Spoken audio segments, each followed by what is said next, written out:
Voters in Ghana are heading to the polls at a time of economic hardship. The country is a major producer of gold, oil and cocoa, but it's struggling to recover from a debt crisis, leaving Ghanaians questioning their nation's economic direction. Now, battling in the elections for a chance to change those fortunes are Vice-President Mahamudu Bawumia, there on the left, and representing the ruling New Patriotic Party, and former President John Dramani Mahama of the main opposition, National Democratic Congress. Now, Ghana has sustained its reputation as one of Africa's most stable democracies, and it's ensured largely smooth transfers of power between its main political parties. It now has another opportunity to continue this pattern and avoid the insecurity and military coups that have engulfed some of its neighbors. But some observers have warned that Ghana's democracy is showing signs of fragility, making this election a defining moment in charting a way forward. We'll get some analysis in a moment, but as mentioned, the crucial issue for many Ghanaians is the economy. An ongoing cost of living crisis is proving to be a heavy burden for many citizens to bear. DW's Edith Kimani and Isaac Kaleji sent this report from Accra. She's the picture of a successful Ghanaian businesswoman, but Juliet Labi can't afford any luxuries. Despite the blistering Accra heat, she keeps her fan off. Utility bills are soaring, and as a primary provider for her family, she must carefully balance comfort and survival. A typical firstborn in a Ghanaian home, you assume certain responsibilities, and we are usually described as the second parents.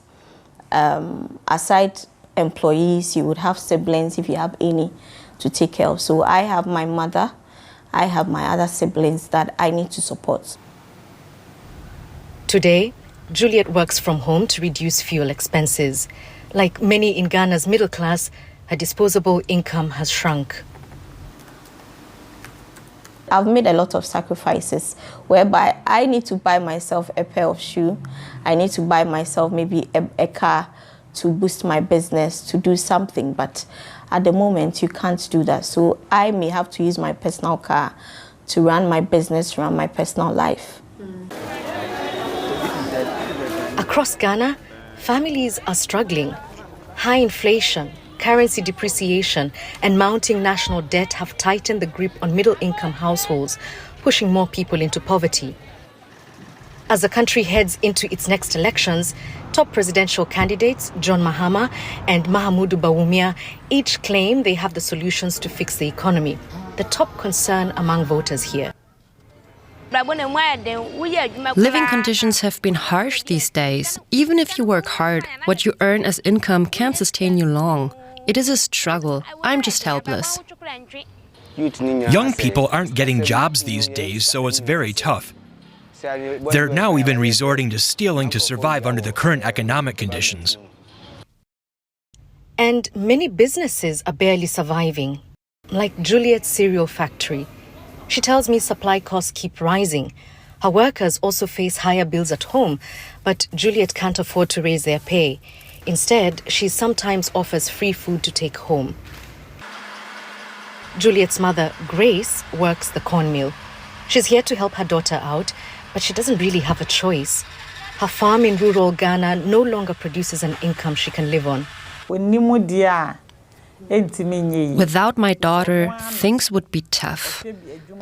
She is the one managing the business and keeping it afloat.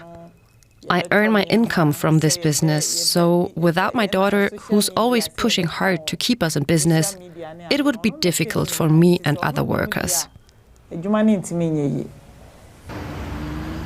Working harder and cutting back is what many Ghanaians are forced to do right now.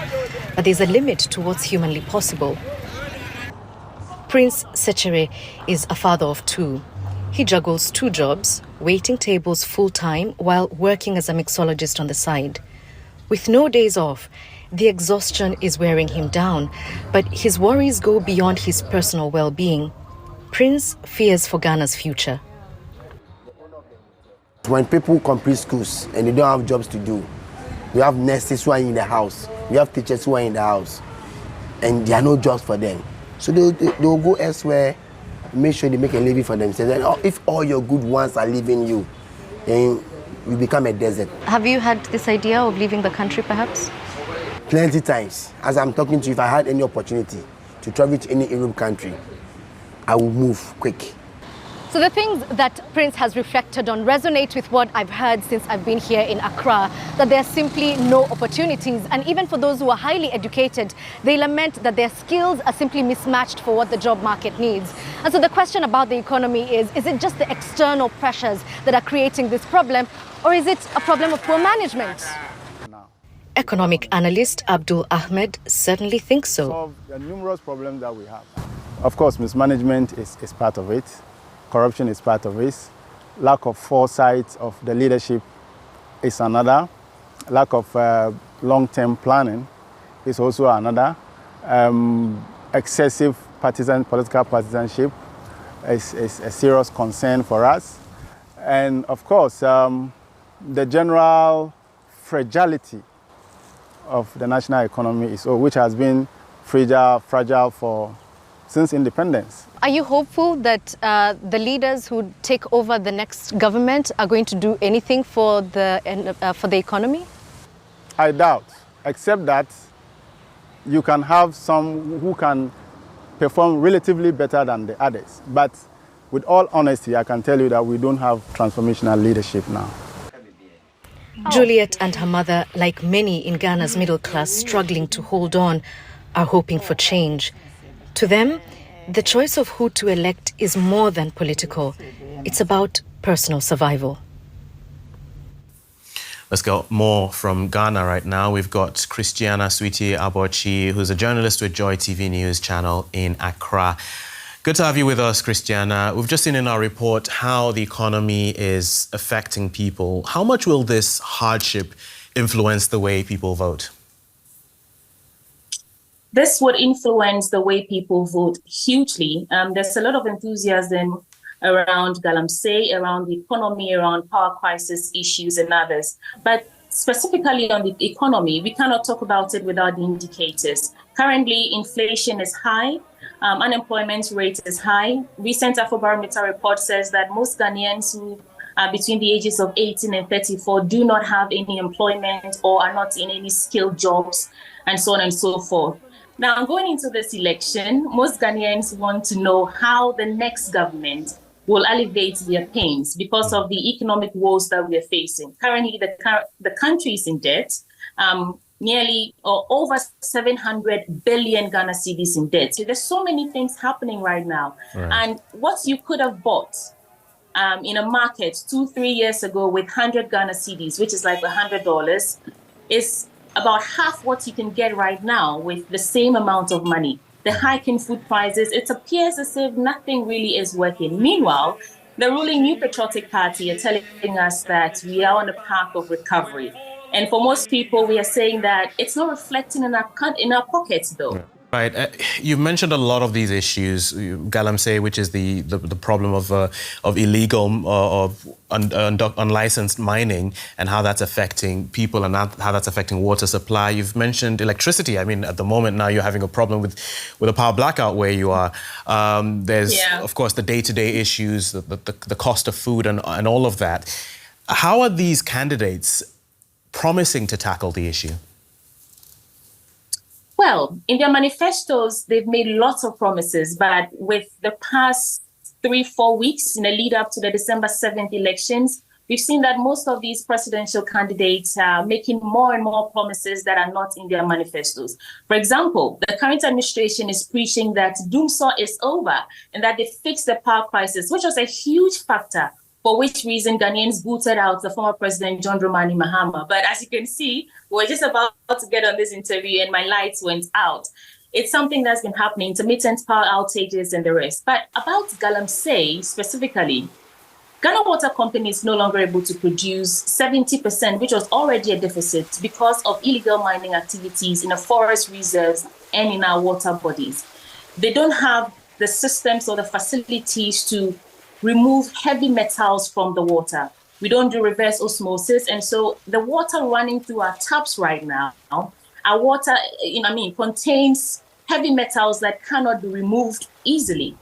And this is because the government has allowed people to mine in our forest reserves with the legislative instruments 2464, and which Ghanaians are saying repeal that LI, stop Galamsey activities, and somehow that's not happening. We've listened to stalwarts, political actors who tell us that Galamsey is a leadership problem. And so the issue is, which leader can deliver us or can stop this menace of Galamsey that is eating at the very canker, or the very fiber rather, of Ghana's growth. So about Galamsey, yes, people are wondering, what can you do for us differently so that we can drink clean water? You know, water is life. And then on power outages, well, government has commissioned some new plants. They're saying that the main issue really is that we do not have enough money to pay for fuel to power our plant. Right. It's looking like a tight battle. The past few elections, running up to them, we've seen parties come together, sign a peace pact, because this is also part of what upheld Ghana as a beacon of democracy in Africa.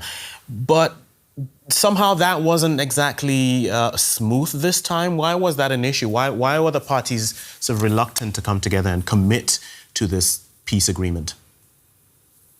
Well, the Peace Pact has become sort of a tradition where going into every election, all major political actors and stakeholders, but mainly the presidential aspirants or candidates, sign a Peace Pact to say that they're committing to use peaceful means to resolve any issues during, before, and after the elections. This year, 2024, the opposition National Democratic Congress, which is the NDC, refused to sign the Peace Pact. And they're saying that last election year, which was 2020, 7 lives were lost. We haven't accounted for those lives yet. It appears nothing is being done about it. Although, yes, we are the beacon of democracy on the continent, and we have relatively peaceful elections, there are pockets of violence every now and then, which is why the NDC is saying that if we want peace, you must give us justice. Those lives that were lost must be accounted for. And somehow, because that wasn't happening, they refused to sign the Peace Pact. They made about 6 demands. They also asked that all relevant stakeholders, that is the Attorney General, the Chief Justice, the IGP, and the sitting president, and all political actors, presidential candidates rather, signed the Peace Pact. That did not happen. But the former President John Dramani Mahama, regardless of what the party was saying, because the party chairman, Johnson Asidu Nketia, was vehemently against signing the Peace Pact if these demands were not met. The demands haven't been met, but John Dramani Mahama says that, well, going into the election, he is committing, and he's speaking on behalf of the party to say that let's sign the Peace Pact and still work towards resolving these conflicts. So we are really just looking forward to how the Electoral Commission, the Chief Justice, the judicial system, everything and all that can come together to ensure a free, fair, transparent election this time without losing lives or without pockets of violence that we've encountered over the past elections. Great. As journalist Christiana Sweety Aborchie, thank you very much for speaking to us.